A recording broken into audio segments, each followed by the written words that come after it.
लेकिन एक बुलडोजर हमारी जहनियत पर भी चल रहा है कि आप ये न सोचें, और जहां खड़े होकर जिन लोगों से मिलकर आप कुछ ऐसा सोचते हैं, हम उन जगहों को भी खत्म कर देंगे। जो एक दिशा में चल रहे हैं, जो ताकतवर लोग हैं, जो एक जैसा सब कुछ बना देना चाहते हैं, आप उसके सामने जब थोड़े से लोग भी खड़े होते हैं तो जाने कितने लोगों के लिए हिम्मत मिलती है कि सब लोग झुक नहीं गए, सब लोग बिक नहीं गए, सब लोग डर नहीं गए हैं। थोड़े से लोग हैं जो गलत को गलत कह रहे हैं और सही के लिए लड़ रहे हैं। कि लोग टूट जाते हैं एक घर बनाने में, तुम तरस नहीं खाते बस्तियां जलाने में।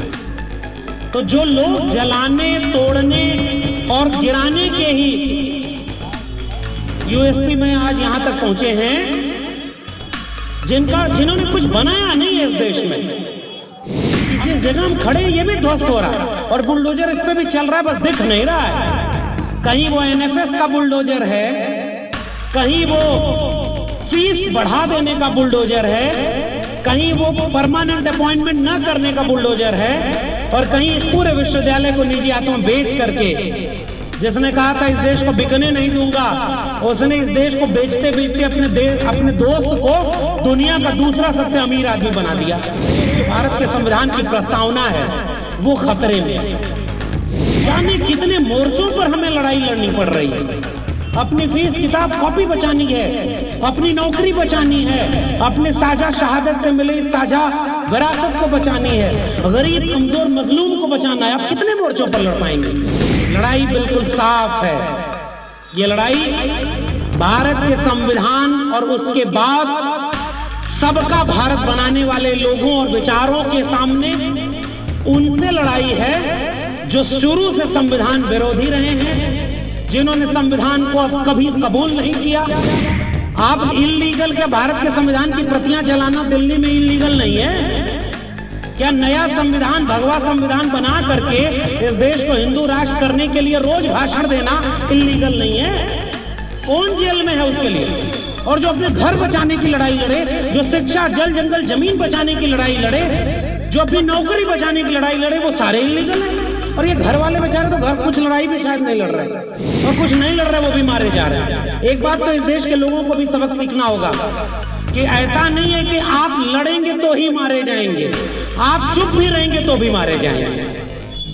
बस हो सकता है आपका नंबर बाद में आए। लड़ाई विचारधारा की लड़ाई, और विचारधारा जो गरीब, कमजोर, मजलूम, वंचित, शोषित, जो कमेरा लोग हैं इस मुल्क के 90%, ये एक तरफ है, और इस देश के थोड़े से लोग जो जाति से श्रेष्ठ हैं, जो वर्ग से श्रेष्ठ हैं, जो तमाम थोड़े से लोग सत्ता में भागीदार हैं, और जो लोग संविधान के ऊपर बुलडोजर को चलता हुआ चुपचाप देख रहे हैं। न्याय प्रक्रिया के ऊपर, संविधान के ऊपर, हमारे घरों के ऊपर, हमारे करियर के ऊपर, हमारे चूल्हे के ऊपर बुलडोजर जो चल रहा है, उसको भी जो चुपचाप देख रहा है। उसूल बेच के मसनद खरीदने वालों, निगाहे अहले वफा में बहुत हकीर हो तुम, वतन का पास तुम्हें था न हो सकेगा कभी, कि अपने हिरस के बंदे हो बेज़मीर हो तुम। तो बहुत शुक्रिया अभिज्ञान। और साथियों, सबसे पहले आप सबका इस्तकबाल है कि आपने ये कार्यक्रम आयोजित किया है, और इसमें हम जैसे लोगों को भी शामिल होकर के शायद एक मौका दिया है कि हम भी अकेले में जब बैठ करके सोचेंगे तो ये समझ में आएगा कि चलिए, कुछ लोग थे जो बहुत ईमानदारी से लड़ाई लड़ रहे थे और इस तरह के कार्यक्रम कर रहे थे। उन्होंने हमें भी बुला करके ये मौका दिया कि कल को ये सवाल पूछा जाए कि जब ये सब आपके सामने हो रहा था तो आप क्या कर रहे थे। कम से कम मैं इतना कह सकूंगा कि जो लोग लड़ रहे थे हम उनके साथ खड़े थे। तो बहुत शुक्रिया और आप सबके इस जज्बे को सलाम। और दूसरा, ये एक ऐसी जगह है विश्वविद्यालय की जो कई बार मुझे लगता है कि जो एक विश्वविद्यालय होने के मायने हैं वो कक्षाओं या लाइब्रेरी के बाहर अगर कहीं बचते हैं तो वो ऐसे ही जगहें हैं जहां पर खड़े होकर विश्वविद्यालय के लोग इस बात पर चर्चा करते हैं कि जो कुछ भी इस विश्वविद्यालय परिसर के बाहर हो रहा है और वो गलत है, वो संविधान विरोधी है, वो मनुष्यता विरोधी है, उसके लिए भी जो जिम्मेदारी बतौर शिक्षक, बतौर छात्र एक विश्वविद्यालय से जुड़े हुए लोगों की होनी चाहिए, उसे भी निभाने की कोशिश आप कर रहे हैं। इसके लिए भी मैं आपको सैल्यूट करूंगा, क्योंकि सच बात यह है कि जिस जगह हम लोग खड़े हैं ऐसी जगहें भी अब खत्म की जा रही हैं। लगातार ऐसी जगहें, बुलडोजर तो अभी चल रहा है कस्तूरबा नगर और ऐसे तमाम जगहों पर, और वो दिख रहा है, लेकिन एक बुलडोजर हमारी जहनियत पर भी चल रहा है कि आप ये न सोचें, और जहां खड़े होकर जिन लोगों से मिलकर आप कुछ ऐसा सोचते हैं, हम उन जगहों को भी खत्म कर देंगे। आप जब भी इस तरह के किसी सवाल पर एकजुट होते हैं, इनकलाबी नारे लगाते हैं, तो आप अपने समय में सब जो एक दिशा में चल रहे हैं, जो ताकतवर लोग हैं, जो एक जैसा सब कुछ बना देना चाहते हैं, आप उसके सामने जब थोड़े से लोग भी खड़े होते हैं तो जाने कितने लोगों के लिए हिम्मत मिलती है कि सब लोग झुक नहीं गए, सब लोग बिक नहीं गए, सब लोग डर नहीं गए हैं। थोड़े से लोग हैं जो गलत को गलत कह रहे हैं और सही के लिए लड़ रहे हैं। और इसलिए मैं इस कार्यक्रम में शामिल होकर या ऐसे हर लड़ाई में शामिल होकर, भले बाकी कुछ हो पाऊं ना हो पाऊं, एक नागरिक होने की दिशा में एक कदम आगे बढ़ता हुआ महसूस करता हूं, क्योंकि मेरे नागरिक होने का फर्ज मेरे विद्यार्थी या शिक्षक होने से पहले है।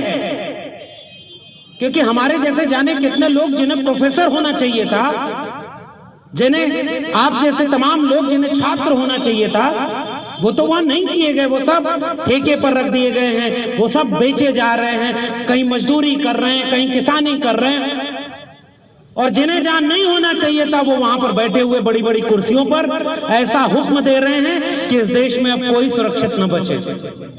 और वो हुक्म ऐसा है जिसमें साफ दिखता है कि वो कोई न्याय का पक्ष नहीं ले रहा है।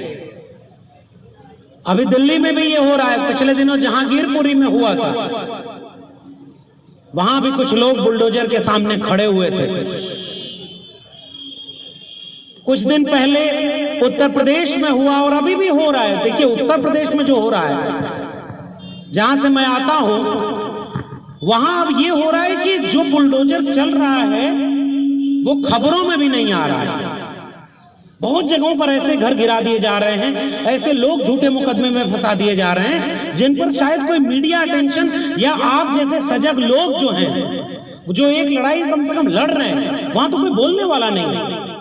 और जो लड़ाई लड़ रहा था, आपको याद होगा सिद्दीक कप्पन पत्रकार, और पत्रकार होकर के सिद्दीक कप्पन को यह साबित ही नहीं करने दिया गया कि उसका जुर्म क्या था। वो हाथरस जा रहा था अपनी रिपोर्टिंग करने, उसे ही साजिशकर्ता बना दिया गया। और आज भी तमाम लोग इसे विश्वविद्यालय में इसी जगहों पर खड़े होकर के, हमने जब तमाम सामाजिक न्याय की लड़ाइयां लड़ी तो जो प्रोफेसर हमारे साथ खड़े थे वो 2 साल हो गया आज जेल में है। प्रोफेसर हनी बाबू, हम उन्हें नहीं बचा पा रहे। प्रोफेसर साई बाबा, उन्हें नहीं बचा पा रहे। प्रोफेसर आनंद तेल तुमड़े, उमर खालिद सैफी, जाने कितने लोग आज भी जेल में। तो उनकी लड़ाई कौन लड़ रहा है? और ये एक नया फरमान कि ये इल्लीगल कंस्ट्रक्शन है, हम गिरा देंगे इन इमारतों को। बहुत प्रसिद्ध शायर है बशीर बद्र का कि लोग टूट जाते हैं एक घर बनाने में, तुम तरस नहीं खाते बस्तियां जलाने में। तो जो लोग जलाने, तोड़ने और गिराने के ही यूएसपी में आज यहां तक पहुंचे हैं, जिन्होंने कुछ बनाया नहीं है इस देश में। अगर इल्लीगल पूछा जाए तो इस देश में क्या क्या इल्लीगल है? जैसे तिरंगे का विरोध करने वाले लोग हर घर तिरंगा, हर हाथ तिरंगा कर दिए, जैसे जंगे आजादी का विरोध करने वाले राष्ट्रभक्ति का सर्टिफिकेट बांट रहे, वैसे ही अब ये तय कर पाना मुश्किल है कि कौन सी चीज लीगल है, कौन सी चीज इलीगल है। इसी देश में जितनी जगहें हैं उसमें कितने घरों के नक्शे पास होते हैं, कितने घरों के लोग जो घर बनते हैं, खेती की जमीन पर कितना दिल्ली बसी हुई है सबको पता है। जहां दिल्ली को नहीं बसना चाहिए था वहां दिल्ली बसी हुई है। एक टावर तोड़ करके इस देश में दिखाया गया कि भ्रष्टाचार खत्म कर दिया गया। अरे आप इस देश में किसी भी रोड पर निकल आओ, ये विश्वविद्यालय है ना, इसके चारों तरफ जितने सड़कें हैं उन सब सड़कों में 60 to 70% सड़कें पूरे दिन कब्जा किए हुए लोग रहते हैं। एक रिपोर्ट आई थी कि दिल्ली में जो गाड़ियां हैं वो दिल्ली की 60% पार्किंग ऐसी जगह है जो इलीगल है। क्या क्या तोड़ेंगे आप? गरीब कमजोर का घर टूटेगा, जो सबसे कमजोर है, जो सबसे निशाने पर है, उसका घर टूटेगा। तो ये जो बुलडोजर है न्यायपालिका, सोचिए ना, पूरा लोकतांत्रिक संस्थान ध्वस्त होते जा रहे हैं। हमने शुरुआत ही मैंने अपनी बातचीत की यही की कि जिस जगह हम खड़े हैं ये भी ध्वस्त हो रहा है और बुलडोजर इस पे भी चल रहा है, बस दिख नहीं रहा है। कहीं वो एनएफएस का बुलडोजर है, कहीं वो फीस बढ़ा देने का बुलडोजर है, कहीं वो परमानेंट अपॉइंटमेंट न करने का बुलडोजर है, और कहीं इस पूरे विश्वविद्यालय को निजी हाथों में बेच करके, जिसने कहा था इस देश को बिकने नहीं दूंगा, उसने इस देश को बेचते बेचते अपने दोस्त को दुनिया का दूसरा सबसे अमीर आदमी बना दिया। ये गैप है भारत में और इंडिया में। हम जो भारत के लोग, जो भारत के संविधान की प्रस्तावना है, वो खतरे में है। और इसलिए मैं आपके कार्यक्रम में आकर के बहुत ज्यादा बोलने की बजाय, शायद जब मैं बोलता हूं ये सब बातें, तो मुझे नहीं पता कि मैं किसी और के लिए बोल रहा हूं, मुझे केवल ये महसूस होता है कि शायद मैं ये अपने लिए बोल रहा हूं कि हमारी हिम्मत न टूटे, हमारा हौसला न टूटे। जाने कितने मोर्चों पर हमें लड़ाई लड़नी पड़ रही है। अपनी फीस किताब कॉपी बचानी है, अपनी नौकरी बचानी है, अपने साझा शहादत से मिले साझा विरासत को बचानी है, गरीब कमजोर मजलूम को बचाना है। आप कितने मोर्चों पर लड़ पाएंगे? लेकिन फिर भी मैं सल्यूट कर रहा हूं लड़ने वाले तमाम छात्र संगठनों को, जिन्होंने एक साझा मंच बनाकर इस पूरे विश्वविद्यालय परिसर को इसके निर्जीव होने से बचाया है, इसे सजीव बनाए रखा है। इसलिए जो लोग, देखिए लड़ाई बिल्कुल साफ है। ये लड़ाई भारत के संविधान और उसके बाद सबका भारत बनाने वाले लोगों और विचारों के सामने उनसे लड़ाई है जो शुरू से संविधान विरोधी रहे हैं, जिन्होंने संविधान को अब कभी कबूल नहीं किया। आप इल्लीगल क्या, भारत के संविधान की प्रतियां जलाना दिल्ली में इल्लीगल नहीं है क्या? नया संविधान, भगवा संविधान बना करके इस देश को हिंदू राष्ट्र करने के लिए रोज भाषण देना इल्लीगल नहीं है? कौन जेल में है उसके लिए? और जो अपने घर बचाने की लड़ाई लड़े, जो शिक्षा, जल जंगल जमीन बचाने की लड़ाई लड़े, जो अपनी नौकरी बचाने की लड़ाई लड़े, वो सारे इल्लीगल हैं। और ये घर वाले बेचारे तो घर कुछ लड़ाई भी शायद नहीं लड़ रहे, और कुछ नहीं लड़ रहे वो भी मारे जा रहे हैं। एक बात तो इस देश के लोगों को भी सबक सीखना होगा कि ऐसा नहीं है कि आप लड़ेंगे तो ही मारे जाएंगे, आप चुप भी रहेंगे तो भी मारे जाएंगे। बस हो सकता है आपका नंबर बाद में आए। जो पहले मुसलमान निशाने पर पहले है, दलित पहले निशाने पर है, आदिवासी निशाने पर पहले, छात्र नौजवान निशाने पर पहले, हो सकता है आपका नंबर थोड़े दिन बाद आए क्योंकि आपकी जेब में, बैंक अकाउंट में थोड़ा पैसा था, तो आप बुलबुल पर उड़ करके पूरा भारत घूमने का ख्वाब देख रहे थे। आप चीता आ गया भारत में तो शेर खुश हो गया, ये सब सोच रहे थे। लेकिन आपको हो सकता है कुछ दिन बाद आपको ये पता चले कि आपका भी क्या क्या लुट गया। इसलिए मैं इस लड़ाई में साथ हूं। और ये आखिरी बात कहकर के अपनी बात विराम लूंगा कि लड़ाई विचारधारा की लड़ाई है। विचारधारा किसकी? उन्होंने जिनके जहन में कभी संविधान नहीं था, भारत का साझा जो भारत है वो नहीं था, गरीब कमजोर मजलूम नहीं थे। उन्होंने कुछ दिन पहले एक यात्रा निकाली थी, रथ यात्रा, दंगे करा के दंगाइयों को बरी दिया जाएगा। कहां है इलीगल कंस्ट्रक्शन? जो पूरा का पूरा लीगल सिस्टम था वो कोलैप्स कर गया है और बलात्कारी लोग बाहर निकाल के माला पहनाए जा रहे हैं। कहाँ है भाई आपका संविधान बचा हुआ? और हम उम्मीद किससे करें, मैं तो ये नहीं समझ में आ रहा। हमारा वकील, हम जब अपने वकील को जब हम गृह मंत्री बन जाए तो चीफ जस्टिस ऑफ इंडिया बनवा दे कोलिजियम सिस्टम से, और उसके बाद वो बनते ही 2.5 महीने के भीतर पहले ये कह दे गुजरात दंगे में सब बरी हैं, कोई दोषी नहीं है। कौन सा कॉन्स्टिट्यूशन और कौन सा सिस्टम बचा हुआ है? कभी कभी तो ये सवाल हमसे भी होता है कि हम किसके लिए लड़े, किससे लड़े, ये सवाल भी कभी कभी मन में आता है। लेकिन केवल आखिरी बात, ये लड़ाई विचारधारा की लड़ाई, और विचारधारा जो गरीब, कमजोर, मजलूम, वंचित, शोषित, जो कमेरा लोग हैं इस मुल्क के 90%, ये एक तरफ है, और इस देश के थोड़े से लोग जो जाति से श्रेष्ठ हैं, जो वर्ग से श्रेष्ठ हैं, जो तमाम थोड़े से लोग सत्ता में भागीदार हैं, और जो लोग संविधान के ऊपर बुलडोजर को चलता हुआ चुपचाप देख रहे हैं। न्याय प्रक्रिया के ऊपर, संविधान के ऊपर, हमारे घरों के ऊपर, हमारे करियर के ऊपर, हमारे चूल्हे के ऊपर बुलडोजर जो चल रहा है, उसको भी जो चुपचाप देख रहा है, ये उनसे लड़ाई है।